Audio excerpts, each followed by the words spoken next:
Жақсысың ғой балам ау? Иә.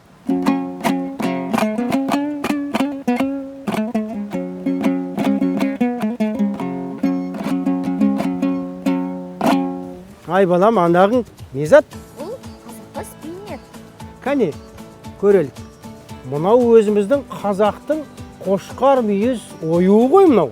Ұлы жүз, орта жүз, кіші жүз деп жазып қойған екен ғой. Үш жүзіміздің басы қазақ елі болып бірігіп, тату-тәтті өмір сүріп жатқандығын білдіріп тұрғандай. Бұл сенің ата-бабаңның тарихы. Міне, ұлттық мәдениетімізді де осылай дәріптеуімізге болады. Түсіндім. Қазақпыз ғой.